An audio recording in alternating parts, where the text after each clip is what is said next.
Kitab Kejadian pasal 12. Introduction. Allah memanggil Abraham untuk berjalan dengan iman di dalam janjinya. Dan Abraham menjawab panggilan itu dengan tulus, tetapi dengan iman yang tidak sempurna. Reflection. Pertama, perjanjian Allah memotivasi misi. Allah memanggil Abram untuk menerima berkat-Nya agar menjadi berkat bagi semua bangsa. Jauh melampaui hal itu, perjanjian yang baru dalam darah Kristus memanggil gereja untuk menjadikan semua bangsa sebagai murid. Umat perjanjian Allah harus bersedia menyerahkan diri mereka untuk menjangkau dunia bagi Kristus. Kedua, Allah hanya memberkati orang yang percaya. Kita harus mengikuti jejak Abraham dengan mengikuti Kristus dalam iman, ketaatan, dan penyembahan dalam ibadah. Iman Abraham kadang-kadang goyah dan dia jatuh dalam dosa. Oleh karena itu, kita seharusnya tidak menuntut iman yang besar dari diri kita sendiri sebelum kita dapat dengan yakin percaya bahwa Kristus telah menyelamatkan kita. Mari kita percaya kepada Kristus untuk menyelamatkan kita, bahkan melalui iman yang lemah, dan berdoa, Tuhan, tambahkanlah iman kami. ayat 1-3.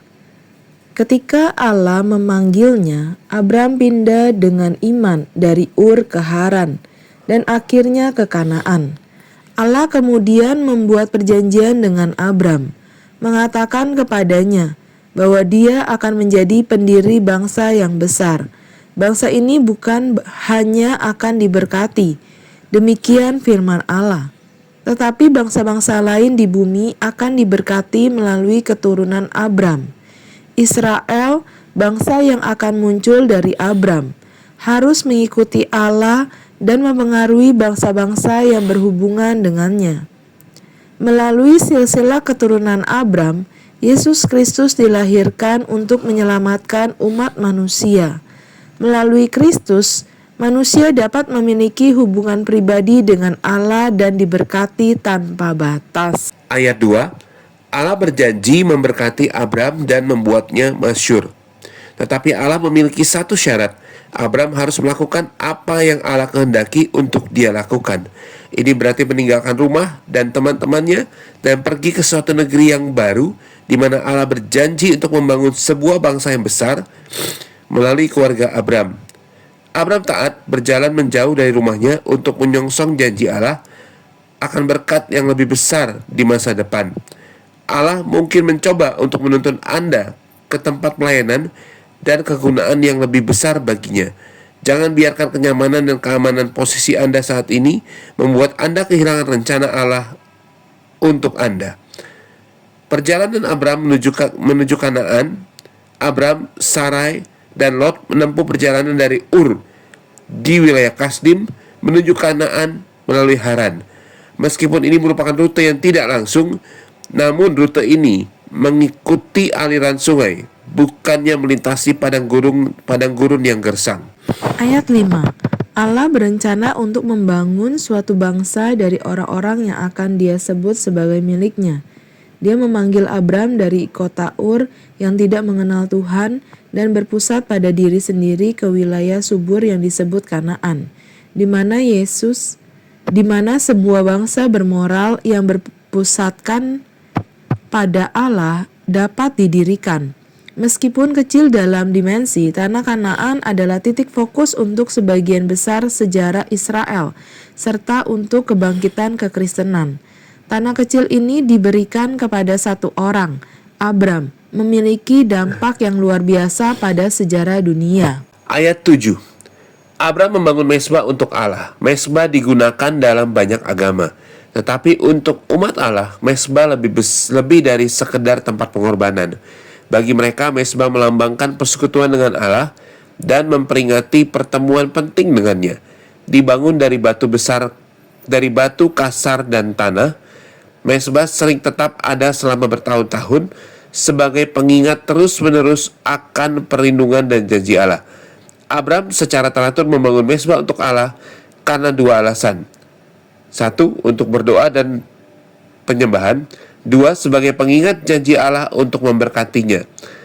Abram tidak dapat bertahan secara rohani tanpa tanpa secara teratur memperbaharui cinta dan kesetiaannya kepada Allah. Membangun altar membantu Abram mengingat bahwa Allah adalah pusat hidupnya. Ibadah yang teratur membantu kita mengingat apa yang Allah inginkan dan memotivasi kita untuk mematuhinya. Ayat 10. Ketika kelaparan melanda, Abram pergi ke Mesir, di mana ada makanan. Mengapa Allah mengizinkan kelaparan terjadi di tanah tempat di mana Dia baru saja memanggil Abram? Ini adalah ujian iman bagi Abram, dan Abram lulus. Dia tidak mempertanyakan pimpinan Allah ketika menghadapi kesulitan ini.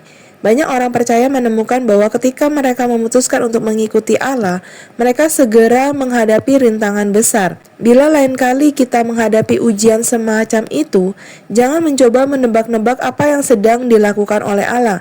Gunakan kecerdasan yang Allah berikan kepada kita, seperti yang Abram lakukan ketika dia pindah untuk sementara ke Mesir dan menunggu peluang baru. Perjalanan Abram menuju Mesir, bencana kelaparan dapat menyebabkan kerugian atas kekayaan gembala. Jadi Abraham menempuh perjalanan melalui Negeb di sebelah selatan menuju Mesir, di mana ada banyak makanan dan tanah yang baik untuk ternak-ternaknya. Ayat 11-13. Abram bertindak karena ketakutan. Meminta Sarai mengatakan setengah kebenaran dengan mengatakan bahwa dia adalah saudara perempuannya. Dia adalah saudara tirinya. Tetapi dia juga istrinya. Tujuan Abram adalah untuk menipu orang Mesir. Dia takut jika mereka tahu yang sebenarnya, mereka akan membunuhnya untuk mendapatkan Sarai. Dia akan menjadi tambahan yang diinginkan untuk harem Firaun karena kekayaan, kecantikan, dan potensi aliansi politiknya. Sebagai saudara laki-laki Sarai, Abram akan diberi tempat terhormat. Tetapi sebagai suaminya, hidupnya akan dalam bahaya karena Sarai tidak bisa memasuki harem Firaun kecuali Abram mati. Jadi Abram kehilangan kepercayaan kepada perlindungan Allah, bahkan setelah semua yang dijanjikan Allah kepadanya dan mengatakan setengah kebenaran. Ketika dia berbohong, masalah Abram berlipat ganda. Berbohong biasanya memadukan efek dosa.